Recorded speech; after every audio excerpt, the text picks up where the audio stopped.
Hello everyone and welcome to Theatreland, which is a competitive tableau and dice pool building game where each individual player will be running their own theatres and racing to complete their particular goal. Let's have a look at how those goals are going to work. You'll see here that each player is going to have an artistic director and a chief executive card. These two combined will give you your start of game setup, and they will give you your victory point conditions within the three categories. Each player needs a total of 30 reputation within these three categories to win the game. You'll see here I've set markers on the three tracks to represent the individual targets that the players need to reach. So, how are players going to reach those targets? Well, they're going to generate fame, which is shown here using the star icon, and happiness with the smiley face icon.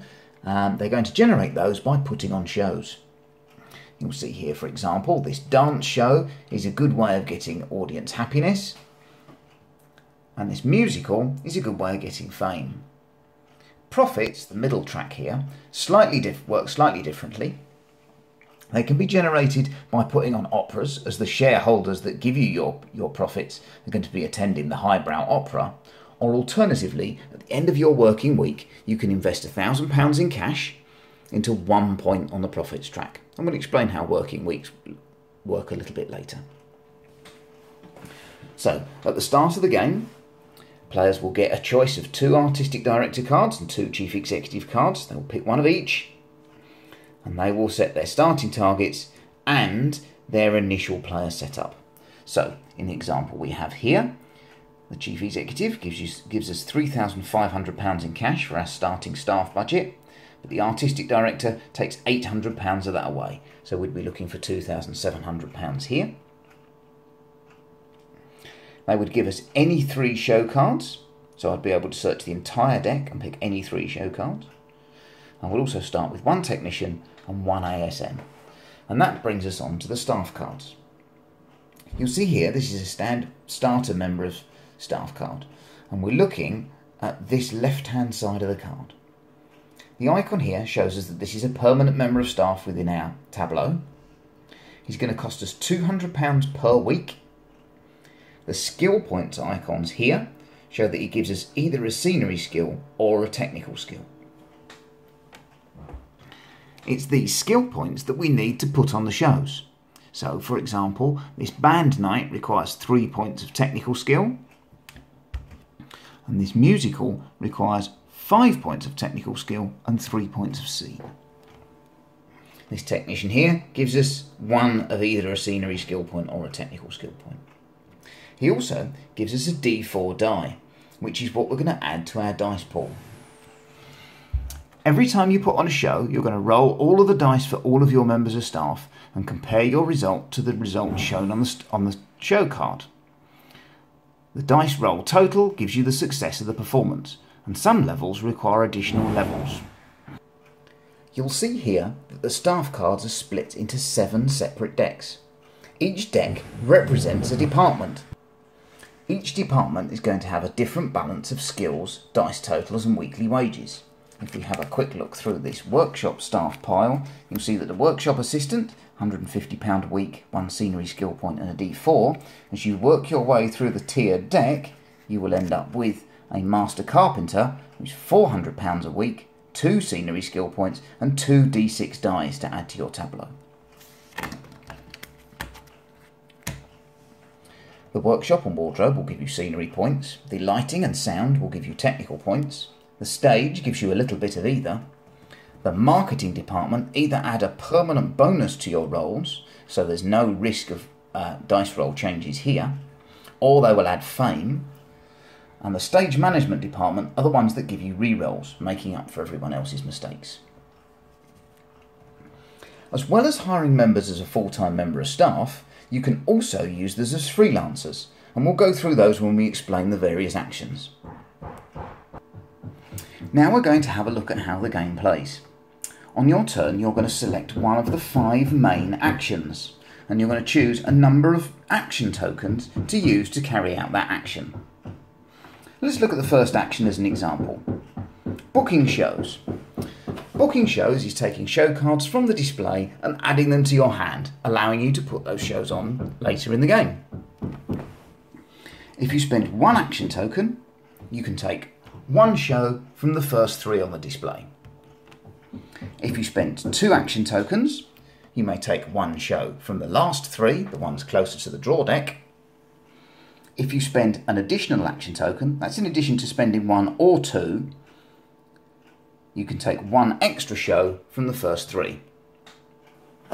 So, if I wanted to take 2 shows from the first 3, for example, I would spend 1 action token to activate this action, and the bonus action token, taking 2 of my action tokens, flipping them over to the night side to show that I've used them, and then I would take the 2 shows I'd selected from the display. Hiring new staff works in a similar way. 1 action token allows me to hire 1 member of staff, 2 action tokens allows me to hire 2. You can hire staff from the top of any deck, so only the show cards that are on display. But if I were to hire this workshop assistant as my first action, as my second action, I could then hire the scenic artist that's been sat underneath. The bonus action when hiring staff is to take a staff member of your choice from the discard pile, and we'll find out how cards end up in there later. Training staff is an important action, and it comes in here to show you the tiers of the staff members. You'll see here in the top corner this marketing officer that he belongs to the marketing department and he's tier 1. Here you'll see a press and media officer who is tier 2 and the marketing manager who is tier 3. By spending 1 action token, you can train a tier 1 member of staff into a tier 2 member of staff. You'll return the tier 1 member of staff to the discard pile and take any tier 2 staff member from the deck of your choice that matches the card that you placed into the discard pile. Staff cards can't be trained across different departments except for the starting technicians, who are a tier 1 card and can be trained in any one of these 3 departments into a level 2. Once they're level 2, they have to stay in the same department when they become a level 3. The bonus action here is to start a star auction. You'll see a star card here in the special deck, and we'll come back to the special deck a little bit later. But the star card auction is an important phase of the game. The player who starts the auction will get the first bid and the last bid in an auction for this card. The starting bid amount is shown here, at a minimum of £500. Each other player then gets one bid, and the player who starts the auction gets the final bid to see whether they want to win this card. What happens is that this card is added to a separate part of your tableau, and it takes up one of your action tokens, which is placed here on the top of the card. This star will be with you for 2 working weeks. So at the end of the next week, you'll flip this action token over to the night side, and at the end of the next week, you will remove the action token, getting it back into your pool, placing the star card back at the bottom of the specials deck. What the star does is it will give you a bonus type of reputation here for the TV celebrity. It's going to give you an extra 2 fame on each one of these types of shows that you put on. This TV celebrity actually works on all 6 types of show. The 6 types of show are in the original setup here. Each card of a type is the same, by the way. So each comedy is the same as each other comedy, and the flavour text and eventually illustrations will be different for each performance. So that's how star auctions work. The next action we're looking at is taking a grant. As in the real theatre industry, cash is going to be extremely tight within the game, so you're always going to have to be managing your cash flow to be able to pay your staff and put on your performances. If you need a cash injection, then you will need to take a grant card, and the grant deck is here. A grant is a gift of money. It's not a loan that ever has to be repaid. Here you see that you get £6,000 in cash. But what a grant does is it places restrictions on the type of performances you must put on before you can win the game. In this instance, even if you've hit all of your victory point targets on the reputation tracks, you will still need to put on 2 operas and 2 dance performances before you can declare to other players you've won the game. When that happens, you will play to the end of the current round, and then each player will have the option to assess whether they have hit their target goals. If more than one player has hit their goals, then it will be the theatre that's made the most money that will be the victor. So, the taking grants action, spending 1 action token allows you to draw 2. You must keep one of them. 2 action tokens allows you to draw 3 and keep 1. The bonus action allows you to, after taking your grant, search the show deck for any one card that matches the requirements of your grant. So in the example we had here, it would allow you to search the show deck for either an opera or a grant that matches this one. Sorry, an opera or a dance performance that matches that one. The final action on the action board here, on the little player aid, is to stage a show, obviously a key action within the game. If you spend 1 action token, you can only ever get the tier 1 reward, no matter what your dice roll is. 2 action tokens allows you to lock all 3 levels of reward, and the bonus action allows us to hire 1 or 2 freelancers.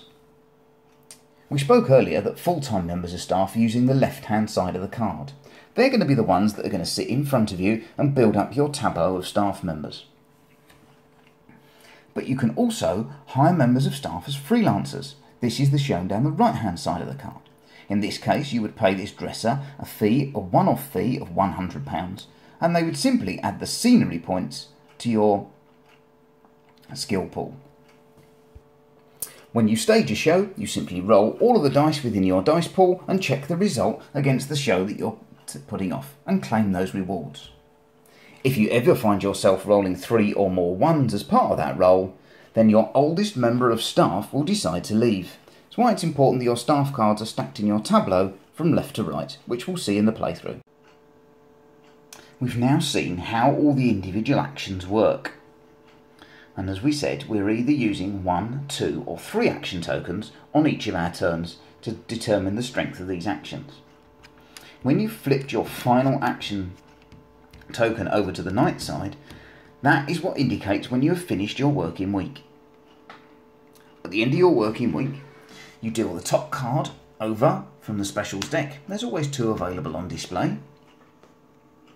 And then you have to pay your wage bill. Your wage bill is the sum of all of the wages of your weekly wages of all your individual staff members.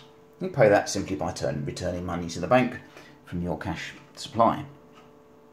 You may then convert £1,000 into a point of profit as many times as you wish, which we explained at the beginning, and then you simply return all your action tokens back to the day side.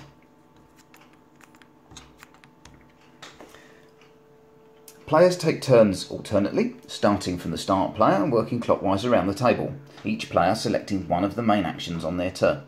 There are no rounds in the game. Play just continues until one player has hit all 3 of their reputation targets and has fulfilled the requirements of any of their grant cards. They then declare to other players that they have completed the victory conditions. Each other player gets 1 more turn to see if they can do the same, and then if they have, the theatre with the most money at the end of the game wins. If they haven't, then it's gone to that person who's reached all of their reputation markers. Hopefully that's told you a little bit about the game, and I'm shortly going to be filming a full playthrough, or at least parts of a full playthrough, to show you can see how more of the gameplay works. Thanks very much for watching. Bye.